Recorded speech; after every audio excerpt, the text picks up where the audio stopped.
Imaginez l'inimaginable, un enfant déclaré mort non pas une, mais 3 fois, se réveille miraculeusement, défiant tous les pronostics.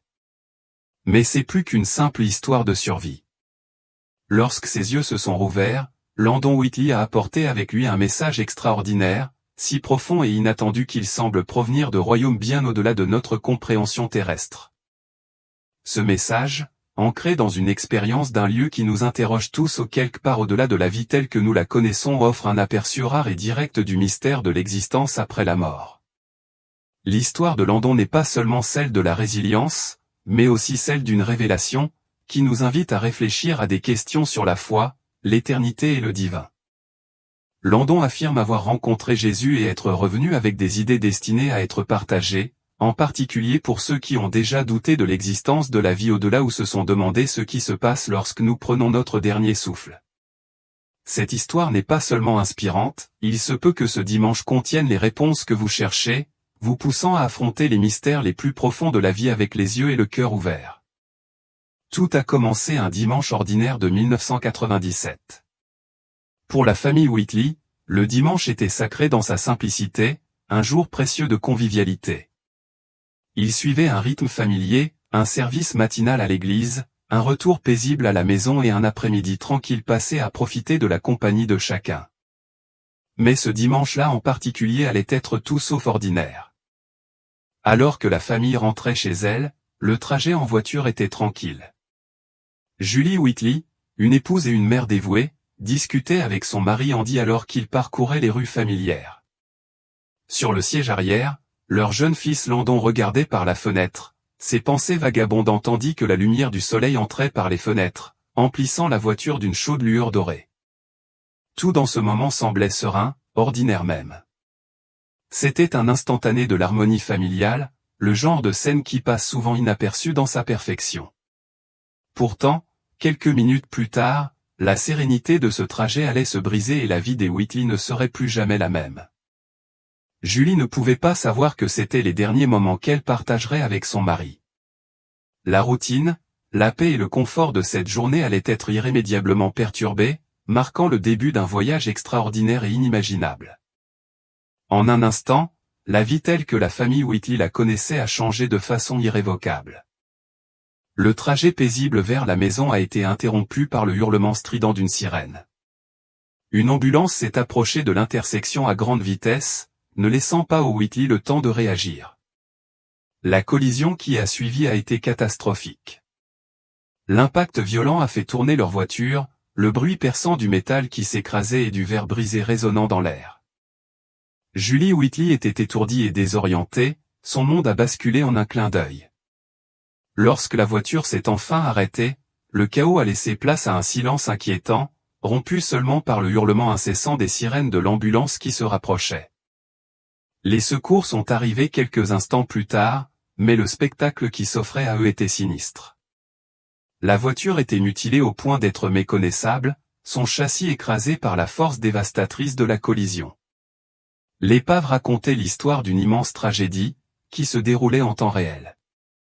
À l'intérieur du véhicule accidenté, Andy Whitley avait déjà succombé à ses blessures, sa vie tragiquement écourtée. Julie, bien que vivante, était coincée dans les restes tordus de la voiture, son corps meurtri et meurtri. Les secouristes se sont précipités contre le temps pour la libérer, leurs outils déchirant l'épave dans une tentative désespérée de la sauver. Mais au milieu du chaos, toute l'attention s'est portée sur la forme sans vie du petit Landon sur le siège arrière. Il ne respirait pas. Les ambulanciers se sont déplacés avec urgence, emmenant Landon à l'hôpital le plus proche tout en luttant pour le maintenir en vie. Son pouls était faible, sa respiration superficielle au signe que son corps fragile était en train de lâcher. Malgré leurs efforts incessants, l'impensable s'est produit, Landon a été déclaré cliniquement mort. À l'hôpital, l'équipe médicale a repoussé les limites de son expertise, faisant tout ce qui était en son pouvoir pour le réanimer. Pourtant, les moniteurs sont restés silencieux, n'offrant aucune indication de vie. Pour ceux qui l'entouraient, il semblait que son voyage s'était terminé avant d'avoir vraiment commencé. Pendant ce temps, Julie se remettait de ses blessures lorsqu'elle reçut la terrible nouvelle qu'Andy n'avait pas survécu. Cette perte fut un coup dévastateur, la frappant avec une force qu'aucune blessure physique ne pouvait égaler. Pourtant, malgré sa douleur, ses pensées restaient fixées sur Landon. Désespérée et le cœur brisé, elle refusait d'accepter la finalité de son état. Bien que les médecins l'aient exhortée à se préparer au pire, Julie s'accrochait au faible espoir que son fils survivrait d'une manière ou d'une autre. Cette lueur de foi devint son ancre, même si l'ombre de la tragédie planait sur sa famille.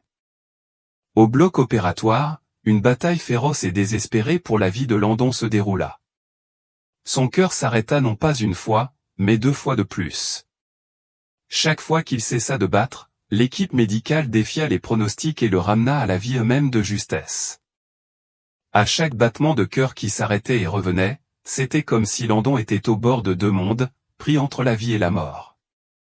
C'était comme si une porte invisible vers l'au-delà s'était ouverte, l'attirant plus près, pour que des forces invisibles le ramènent dans le royaume des vivants. La tension dans la pièce était palpable, une lutte silencieuse entre le destin et la détermination humaine. L'équipe médicale travaillait sans relâche, chacune de ses actions étant un mélange de précision et d'espoir. La tension était visible sur leurs visages, tendue par la concentration mais assombrie par un sentiment croissant de désespoir. Malgré tous leurs efforts, la situation semblait presque insurmontable. C'était comme s'ils se battaient non seulement pour sauver un corps, mais pour ancrer une âme qui semblait déterminée à partir. Pour Julie, allongée impuissante dans son propre lit d'hôpital, l'agonie était presque insupportable. Submergée par un flot de douleur et de peur, elle se tourna vers la seule chose qui lui restait, la prière. Ce n'étaient pas des prières calmes et posées, mais des cris bruts et angoissés adressés à Dieu. Ces paroles jaillissaient comme un torrent des profondeurs de son âme, implorant la miséricorde, un miracle, pour que son fils soit épargné. « S'il vous plaît, mon Dieu, murmura-t-elle à travers ses larmes, ne le prenez pas. Pas lui non plus. » Sa foi, déjà ébranlée par la perte dévastatrice de son mari, était maintenant mise à l'épreuve de la manière la plus atroce qui soit. Pendant ce temps, les médecins restaient concentrés, mais leur pronostic était sombre. Même si Landon survivait d'une manière ou d'une autre, les chances étaient contre lui. Il craignait que son cerveau ait subi des dommages irréparables suite à des arrêts cardiaques répétés. Comment un enfant pouvait-il être déclaré cliniquement mort 3 fois et en sortir indemne? Ils préparèrent soigneusement Julie à ce qu'ils croyaient inévitable. Si Landon se réveillait, expliquèrent-ils, il pourrait ne plus être le même garçon qu'elle avait connu autrefois. Ses souvenirs pourraient avoir disparu, sa personnalité altérée, et son esprit et son corps réduits à des fragments de leur ancien moi. L'enfant dynamique qu'elle aimait pourrait revenir sous la forme d'une ombre de lui-même, piégé dans une version incomplète de ce qu'il avait été. Le poids de leurs mots pesait sur Julie, mais elle refusait de perdre espoir. Aussi impossible que cela puisse paraître, elle s'accrochait à la croyance que l'histoire de son fils n'était pas encore terminée. Si un miracle pouvait se produire, pensait-elle, il devait se produire maintenant. Malgré les sombres prédictions et les obstacles accablants qui s'accumulaient contre elle, Julie refusait de capituler. Au fond de son cœur, elle s'accrochait à la conviction farouche que l'esprit de son fils était bien plus fort que le corps frêle qui reposait dans ce lit d'hôpital stérile. Elle refusait de renoncer à l'espoir, même ténu, que Landon lui reviendrait, non pas comme une simple ombre du garçon qu'elle avait connu, mais comme l'enfant dynamique qu'elle avait toujours aimé. Alors que les heures se transformaient en jours et les jours en semaines, Landon restait dans le coma, insensible au monde qui l'entourait. Il était maintenu en vie par les machines qui soutenaient son corps, mais son esprit semblait suspendu dans un autre endroit, bien hors de portée. Julie restait à ses côtés à chaque instant, lui tenant la main comme si son contact pouvait le faire revenir des profondeurs de l'inconnu. Son espoir ne faiblissait jamais, même lorsque la réalité de son état devenait de plus en plus incertaine de jour en jour. L'équipe médicale continuait de prodiguer des soins attentifs, surveillant ses signes vitaux, ajustant l'équipement et accomplissant ses tâches avec un professionnalisme sans faille. Mais malgré tous leurs efforts, le doute s'insinuait dans leurs expressions. Ils avaient vu d'innombrables cas comme celui de Landon, et le résultat était presque toujours le même, personne ne revenait vraiment d'un tel état. Pourtant, alors qu'ils travaillaient, il y avait quelque chose de différent dans ce cas. Il y avait quelque chose d'extraordinaire dans l'histoire de Landon. Alors que son corps restait immobile et sans vie, attaché aux machines qui le faisaient fonctionner, l'esprit de Landon n'était pas en sommeil.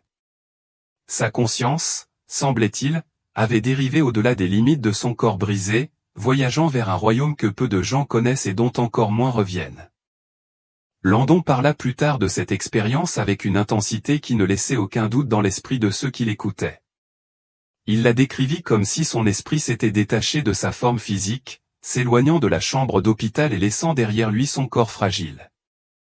Ce qu'il rencontra ensuite était au-delà des mots, un endroit d'une telle sérénité, d'une telle beauté, qu'il défiait toute description terrestre. Cet endroit, comme Landon le raconterait plus tard, était baigné d'une lumière si pure et si écrasante qu'elle semblait presque surnaturelle.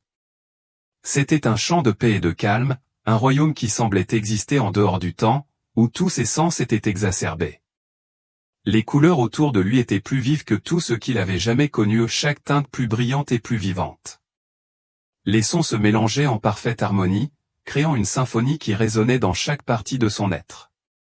C'était un endroit où l'air lui-même semblait vibrer d'une paix écrasante, une paix qui l'enveloppait entièrement comme s'il était entré dans un espace vierge de douleur, de peur ou de chagrin. À ce moment-là, Landon se sentit plus vivant que jamais, non confiné par sa forme physique mais faisant partie de quelque chose de bien plus grand que lui-même. C'était un moment de transcendance totale, une vision de ce qui ne pouvait être décrit que comme divin, un moment qui allait façonner le reste de son voyage d'une manière que personne ne pouvait encore comprendre. Bien que Landon ait plus tard du mal à trouver les mots justes pour décrire pleinement cette expérience extraordinaire, une vérité restait claire dans son cœur, il était entré au paradis. Les images et les sensations dont il se souvenait étaient si vives, si réelles, qu'elles transcendaient tout ce qu'il avait connu dans la vie. Il se souvenait clairement des chemins qui s'étendaient devant lui, pavés d'or qui semblaient briller de l'intérieur. La lumière ne provenait pas d'un soleil visible, elle semblait plutôt émaner de l'air lui-même, tissée d'une essence de lumière et d'amour. C'était comme si tout l'environnement était vivant de chaleur et de paix, comme si l'atmosphère elle-même était imprégnée d'une présence divine. Alors que Landon avançait dans ce royaume céleste, il remarqua des silhouettes baignées d'une douce lumière dorée. Ces silhouettes ne lui étaient pas étrangères. Bien que leur visage ne lui soit pas immédiatement familier, il ressentait un lien indéniable et profond avec elles. C'était une intuition au-delà des mots, un lien qui transcendait le temps et l'espace. Bientôt, il réalisa qu'il était entouré de membres de sa famille ou des êtres chers décédés bien avant sa naissance. La révélation était surprenante, mais elle ne semblait pas déplacée. Il avait l'impression de les avoir toujours connus, comme si leurs esprits avaient fait partie de lui bien avant qu'il ne puisse s'en souvenir consciemment. Parmi eux se trouvaient 2 enfants, petits et chaleureux, qui l'accueillirent avec des sourires qui irradiaient d'amour et d'affection pure. Landon ne parvint pas à les identifier au début, mais leur présence lui semblait si réconfortante, si familière. Ce n'est que bien plus tard que Landon découvrirait la vérité, ses enfants étaient ses frères et sœurs. Il n'avait jamais su qu'ils existaient, car ils étaient décédés avant sa naissance. Ses parents n'avaient jamais parlé d'eux, et Landon n'avait aucun moyen de savoir qu'ils avaient existé.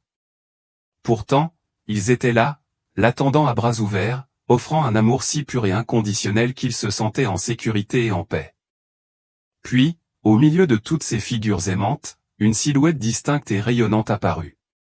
Cette présence ne ressemblait à rien de ce que Landon avait jamais connu. La lumière qui émanait de cet être était si brillante et chaleureuse qu'elle semblait dépasser les limites de la compréhension humaine. C'était comme si l'essence même de la lumière et de l'amour avait pris forme dans cette seule silhouette. Bien que Landon n'ait jamais vu cette personne auparavant, il la reconnut immédiatement, sans l'ombre d'un doute. C'était Jésus. Il n'y eut pas d'échange de mots, pas besoin d'explication. La reconnaissance fut instantanée et bouleversante, emplissant Landon d'un profond sentiment de crainte et de révérence. La présence de Jésus n'était pas seulement une expérience visuelle, mais une rencontre spirituelle qui transcendait la compréhension terrestre. C'était comme si Landon le connaissait depuis toujours, comme si leurs âmes avaient toujours été connectées. À cet instant, Landon sut sans l'ombre d'un doute qu'il était en présence de quelque chose de divin, quelque chose qui dépassait la portée de la compréhension humaine. Jésus regarda Landon avec un regard qui n'était pas rempli de jugement, mais d'un amour si profond et bouleversant qu'il lui fit monter les larmes aux yeux. À cet instant, toutes les peurs, les doutes et le poids de la douleur terrestre de Landon semblèrent se dissoudre dans le néant. Il n'y avait pas besoin de paroles, à la place, Jésus communiquait directement avec l'âme de Landon, transmettant un message bien plus profond que tout échange verbal ne pouvait le saisir. Landon ressentit une connexion avec Jésus qui transcendait le langage, une connexion qui atteignait le plus profond de son être. Et le message que Jésus lui a transmis allait changer le cours de sa vie pour toujours. Il a dit à Landon que son heure n'était pas encore venue, que son voyage n'était pas terminé. Il avait une mission à accomplir, un but à atteindre. Landon a été invité à retourner sur Terre et à partager un message d'espoir et de foi, un message qui trouverait un écho auprès de tous ceux qui l'entendraient. Le paradis existe, la vie continue après la mort et chaque personne a un but divin. La paix et l'acceptation qui ont envahi Landon à ce moment-là étaient si profondes qu'il ne pouvait s'empêcher de se sentir comme s'il avait trouvé sa véritable demeure. C'était un lieu d'une sérénité inimaginable, un lieu où il se sentait vraiment entier. Pourtant, même s'il désirait ardemment y rester, il comprenait ce qu'il devait faire.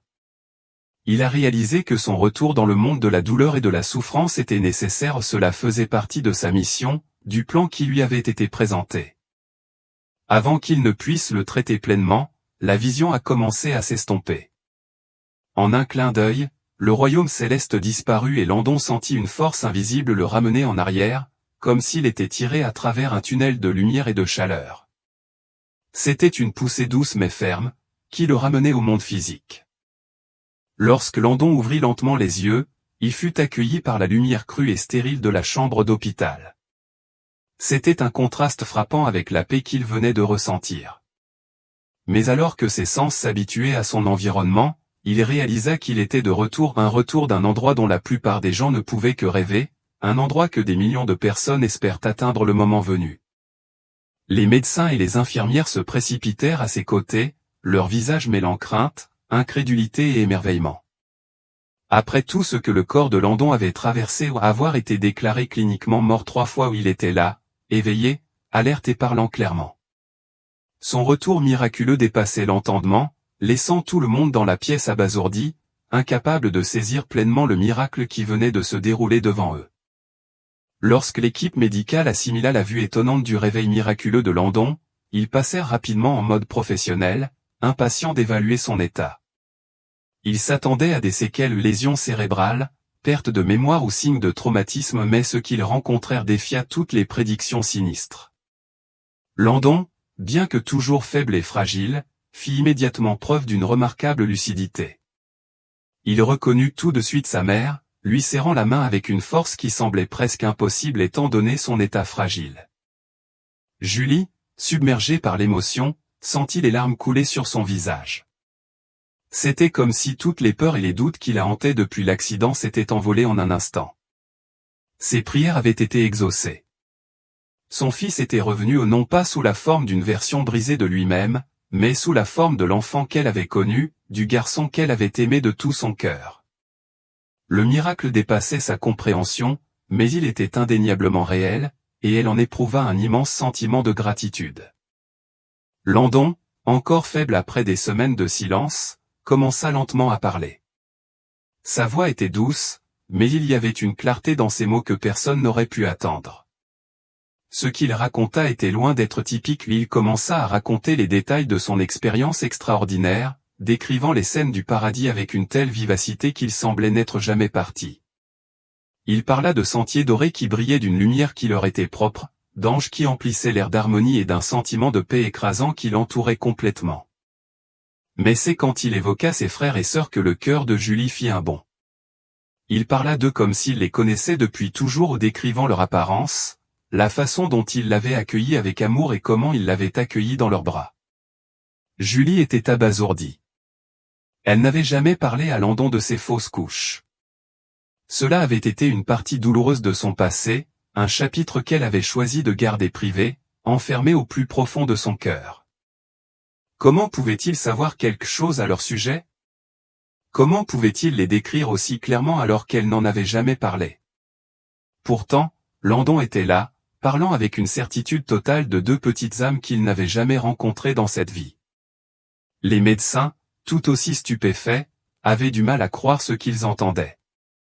Ils avaient vu de nombreux cas d'expérience de mort imminente, mais jamais rien de tel. Les détails fournis par Landon étaient impossibles à expliquer ou des récits de personnes et d'événements dont ils n'auraient jamais pu avoir connaissance. Ces paroles laissaient tout le monde dans la salle avec plus de questions que de réponses. Pour Julie, ce fut un moment de profond conflit émotionnel. D'un côté, elle était submergée de joie que son fils ait survécu, et ses paroles sur le paradis lui apportaient un message d'espoir qu'elle avait tant aimé entendre. Mais d'un autre côté, l'absence de son mari et sa perte lui tenaient toujours le cœur. Aucun miracle, aussi merveilleux soit-il, ne pouvait combler le vide laissé par la mort d'Andy. La douleur de cette perte pesait toujours sur son âme, même si elle acceptait le miracle du retour de son fils. Dans les semaines qui suivirent, la guérison de Landon fut rien de moins que miraculeuse. Ses progrès défièrent toutes les attentes médicales. Les médecins s'étaient préparés à un processus de guérison lent et incertain, mais Landon a retrouvé ses forces à un rythme qui a laissé tout le monde stupéfait. Non seulement son corps a guéri, mais son esprit est resté vif, épargné par le traumatisme qu'il avait subi. C'était comme si son expérience avait révélé quelque chose de profond en lui, quelque chose qui lui a donné une clarté au-delà de son âge. Alors qu'il reprenait des forces, Landon se sentit obligé de partager son expérience. Il commença par raconter à sa famille, en détail, l'incroyable parcours qu'il avait entrepris. Ses paroles étaient empreintes d'une conviction tranquille qui semblait surpasser son jeune âge, comme s'il avait puisé dans une source de sagesse qui ne provenait pas de connaissances terrestres, mais d'une source plus profonde et plus divine. Bientôt, l'histoire de la survie miraculeuse de Landon et son récit du paradis se répandirent au-delà de sa famille jusqu'aux médecins qui avaient travaillé sans relâche pour le sauver. À partir de là, elle s'est répandue et des gens commencèrent à venir de loin pour entendre son histoire. Landon parlait avec une telle maturité et une telle paix que même les auditeurs les plus sceptiques se retrouvaient captivés. Ses paroles, bien que simples, portaient un poids de vérité qui résonnait profondément chez tous ceux qui les entendaient. Il ne prétendait pas avoir toutes les réponses après tout, il n'était encore qu'un enfant mais il y avait un calme dans sa voix, une présence indéniable, qui apportait du réconfort à ceux qui l'écoutaient. Il partagea le message que Jésus lui avait donné, exhortant chacun à croire, à faire confiance et à comprendre que la mort n'est pas la fin du voyage, mais un passage vers quelque chose de plus grand. Il parla du paradis comme d'un lieu réel, un royaume rempli de lumière, d'amour et de paix. C'était un endroit où les âmes retrouvaient ce qu'elles avaient perdu, un endroit où l'amour régnait en maître. Pour Landon, ce message était à la fois un cadeau et un fardeau. Il avait reçu une seconde chance dans la vie, l'occasion de revenir dans le monde et de partager ce qu'il avait vu ou une vision du paradis si belle et sereine que les mots pouvaient difficilement exprimer sa majesté. Mais ce don s'accompagnait d'une responsabilité. Il savait que son expérience, aussi incroyable soit-elle, serait accueillie avec doute par beaucoup. Il devrait faire face au scepticisme et à l'incrédulité de ceux qui ne pouvaient pas comprendre ou accepter ce qu'il avait vécu. Malgré les défis qui l'attendaient, Landon accepta sa mission avec un calme et une détermination inébranlables. Le visage de Jésus, l'amour qu'il avait ressenti, la paix du ciel, tout cela était réel, et il savait que son but était de partager cette vérité avec le monde. Il comprenait que son message ne serait peut-être pas accepté par tout le monde, mais il était déterminé à le transmettre néanmoins. Il avait vu quelque chose au-delà de cette vie, quelque chose de plus beau qu'il ne pourrait jamais décrire complètement, et il était animé par un profond sentiment de détermination à s'assurer que son histoire atteigne le plus grand nombre de personnes possible. Il ne se reposerait pas tant que le message d'espoir et de foi qu'il portait n'aurait pas été entendu. Le retour de Landon du seuil de la mort a laissé son entourage émerveillé, mais ce n'est que lorsqu'il a commencé à parler du message qu'il croyait avoir reçu de Jésus que le poids de son expérience est devenu évident. La première fois qu'il a raconté son histoire, il était encore en convalescence, son corps faible et fragile, allongé dans son lit d'hôpital. Sa voix n'était guère plus qu'un murmure, mais la puissance de ses mots résonnait profondément, laissant un impact profond sur tous ceux qui les entendaient. En parlant, Landon choisissait chaque mot avec soin, comme s'il comprenait instinctivement la gravité du message qu'il transmettait. Jésus m'a dit que mon heure n'était pas encore venue, dit-il doucement, regardant sa mère droit dans les yeux comme si ces mots lui étaient spécifiquement destinés. Il m'a dit que j'avais une mission. Je dois retourner chez lui et parler de lui aux gens. Je dois leur dire que le paradis existe et que nous avons tous un but au-delà de cette vie. Pour Julie, entendre son fils parler d'une manière aussi solennelle et déterminée était surréaliste. Elle avait l'impression que l'enfant qu'elle avait connu avait été remplacé par quelqu'un de bien plus âgé, quelqu'un d'une sagesse au-delà de son âge, quelqu'un qui avait vu et compris des choses qu'aucun enfant ne pouvait comprendre. Avant l'accident, Landon était un garçon curieux, joyeux, plein d'énergie et de vie. Mais maintenant, il semblait transformé, porteur d'une sagesse et d'un sérieux qui semblait transcender l'innocence de son âge.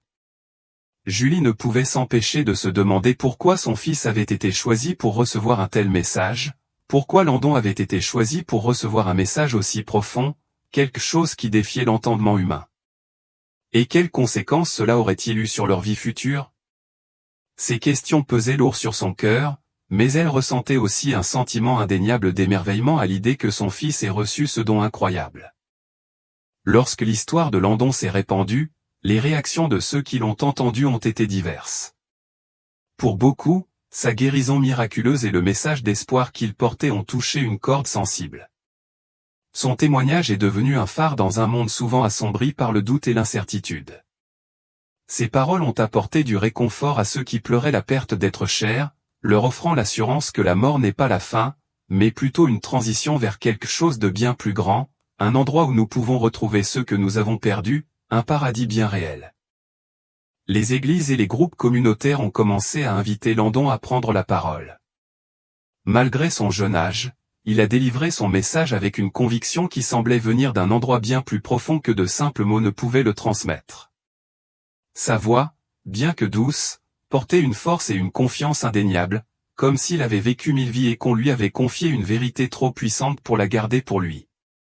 Les gens se sont rassemblés pour entendre son récit du paradis, de l'amour et de la paix qu'il attendait au-delà de cette vie, et beaucoup ont trouvé leur foi renouvelée.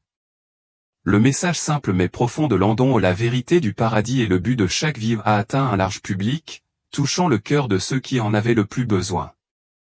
Malgré l'impact profond de l'histoire de Landon, tout le monde n'était pas prêt à l'accepter. Des sceptiques sont rapidement apparus, proposant des explications alternatives à ce que Landon avait vécu. Certains ont suggéré que ces visions vives étaient simplement le résultat d'un cerveau privé d'oxygène, le produit d'un esprit traumatisé luttant pour donner un sens aux événements bouleversants. Ils ont cité des théories scientifiques qui attribuent les expériences de mort imminente à des changements chimiques dans le cerveau, rejetant les voix dorées, les figures angéliques et les paysages sereins comme de simples hallucinations. Pourtant, malgré les défis et les doutes, l'histoire de Landon est restée inébranlable. Il n'a jamais participé à des débats ni essayé de changer la vie de qui que ce soit. Il a simplement dit sa vérité, partageant ce qu'il avait vu et ressenti, offrant son récit sans force ni persuasion, laissant chacun interpréter son expérience comme il l'entendait. Julie, d'un autre côté, s'est retrouvée prise dans un tourbillon d'émotions. Elle était profondément reconnaissante de la survie miraculeuse de son fils, mais la joie de son retour était tempérée par une tristesse inébranlable. Son cœur souffrait de la perte de son mari, Andy. Il avait été un père dévoué, un partenaire gentil et aimant, et Julie avait du mal à concilier sa joie du retour de Landon avec le chagrin de la perte d'Andy. Elle se demandait souvent pourquoi Dieu avait choisi de ramener son fils mais pas son mari. Pourquoi Landon avait-il été épargné, alors qu'Andy avait été enlevé? Ces questions la tourmentaient dans les moments de calme et les réponses semblaient insaisissables. Pourquoi Dieu avait-il permis que cela arrive? Pourquoi avait-il révélé un message aussi puissant à Landon et pas à elle? La douleur de sa perte l'a amené à remettre en question sa foi, incapable de comprendre pourquoi les choses s'étaient déroulées comme elles l'avaient fait. Avec le temps, cependant, la perspective de Julie a commencé à changer. Elle a réalisé que sa colère et sa confusion faisaient partie du processus naturel du deuil. Bien que ce soit difficile, elle a compris que ses émotions ne devaient pas la définir. Les mots de Landon, en particulier sa description de l'amour et de la paix qu'il avait ressenti au paradis, ont commencé à résonner dans son cœur. Peu à peu, elle a trouvé du réconfort dans la pensée qu'Andy était maintenant dans ce même endroit paisible, un endroit plein d'amour et de lumière, tout comme son fils l'avait décrit. C'était une croyance réconfortante, qui l'a aidé à accepter qu'il pouvait y avoir un but derrière les événements qui s'étaient déroulés, une raison au-delà de sa compréhension. Ses prières ont commencé à changer. Il n'était plus né du désespoir, mais d'un désir sincère de se connecter au divin d'une manière plus profonde. Elle commença à demander de la compréhension, de la force et de la paix. L'expérience de Landon avait ouvert une porte dans son cœur, lui permettant d'embrasser un sentiment de réconfort qu'elle n'avait jamais connu auparavant. Lentement, elle commença à accepter l'idée qu'il existait un plan plus grand, un plan qui dépassait sa compréhension et que même face à la perte, il y avait de l'amour, de la lumière et de l'espoir. La guérison de Landon fut loin d'être facile. Son corps, bien que guéri, portait encore les cicatrices de l'accident et des souvenirs physiques de l'événement traumatisant auquel il avait survécu. Le chemin vers la guérison complète fut long et semé d'obstacles. Il y eut des opérations chirurgicales, des heures de physiothérapie et des moments de profonde frustration alors qu'il luttait pour reprendre des forces. Pourtant, malgré tout cela, Landon affronta chaque obstacle avec une détermination calme qui semblait venir d'un endroit bien plus profond que son corps seul. Sa résilience était remarquable et il était clair que sa force intérieure avait été façonnée par son expérience dans l'au-delà. Son courage semblait provenir non seulement du processus de guérison physique, mais aussi de la paix et du sens qu'il avait trouvé de l'autre côté de la vie. La force et la résilience de Landon face à sa guérison étaient remarquables. Malgré la douleur physique et les défis qu'il a dû surmonter pour guérir, il ne s'est jamais plaint. Il est resté fermement concentré sur la mission qui lui avait été confiée, le message d'espoir et de foi qu'il croyait devoir partager. Sa douleur semblait secondaire par rapport à l'importance de son objectif. Chaque instant de sa vie est devenu une occasion de raconter aux autres son expérience, de répandre l'amour et la lumière qu'il avait rencontrés et de rappeler aux gens l'espoir qui existe au-delà de ce monde. Au fil des années, l'histoire de Landon a eu une portée de plus en plus grande. Il s'est exprimé non seulement en petits groupes, mais aussi devant de larges publics, églises, écoles et conférences. Des foules de centaines, voire de milliers de personnes, se sont rassemblées pour l'entendre partager son témoignage, et avec chaque mot, il a touché les cœurs d'une manière que les mots seuls ne peuvent pas expliquer. Landon n'était plus seulement un survivant d'un accident tragique, mais un messager vivant de quelque chose de bien plus grand que lui-même. Son message portait le poids d'une vie sauvée par la grâce et d'une âme touchée par le divin. Dans ses discours, Landon a partagé non seulement la beauté époustouflante du ciel, mais aussi l'amour immense qu'il avait ressenti de la part de Jésus. Il a parlé d'un amour si pur et inconditionnel qu'à chaque fois qu'il le décrivait, il était submergé d'émotion. Pour Landon, le souvenir de cet amour était à la fois une bénédiction profonde et une source de force profonde. C'était un amour qui le soutenait, un amour qui continuait à alimenter sa mission et qui inspirait tous ceux qui l'écoutaient. Ces paroles sont devenues une source de réconfort et d'espoir, en particulier pour ceux qui pleuraient la perte d'êtres chers. Beaucoup de ceux qui avaient perdu des membres de leur famille ou des amis ont trouvé la paix dans son témoignage, trouvant du réconfort dans l'idée que leurs proches étaient en sécurité, aimés et en paix en présence de Dieu. L'histoire de Landon est devenue un pont entre le terrestre et l'éternel, un rappel que la mort n'est pas la fin, mais une transition vers quelque chose de bien plus grand. Même les sceptiques, qui d'abord remettaient en question l'authenticité de son expérience, ont été touchés par la sincérité et la passion avec lesquelles il parlait. Son histoire a eu un impact profond, qui ne pouvait pas être facilement ignoré. Julie regardait son fils avec émerveillement, fierté et émerveillement. Elle avait toujours su que Landon était un enfant spécial, mais elle n'aurait jamais pu imaginer le chemin extraordinaire que sa vie prendrait. Elle était touchée de voir à quel point son témoignage avait touché tant de personnes, leur offrant de l'espoir et faisant vibrer quelque chose au plus profond de leur cœur. Chaque fois qu'elle l'entendait parler, elle ressentait un peu plus sa propre tristesse se résorber. Son message, sa présence et sa force avaient un effet domino sur son propre chemin de guérison. En l'observant partager ses expériences, Julie commença peu à peu à comprendre qu'il y avait un but plus grand en jeu, un but au-delà de son chagrin immédiat. Bien qu'Andy lui manque toujours, elle commença à ressentir un sentiment de paix plus profond, comme si la douleur qu'elle portait depuis si longtemps était doucement remplacée par une compréhension nouvelle. C'était comme si, grâce à la mission de Landon, elle trouvait également la guérison et l'espoir. Le parcours de Landon n'était pas seulement un témoignage de sa survie miraculeuse, mais une incarnation vivante du message qu'il avait reçu. L'expérience l'avait irrévocablement changé, et il accepta pleinement cette transformation.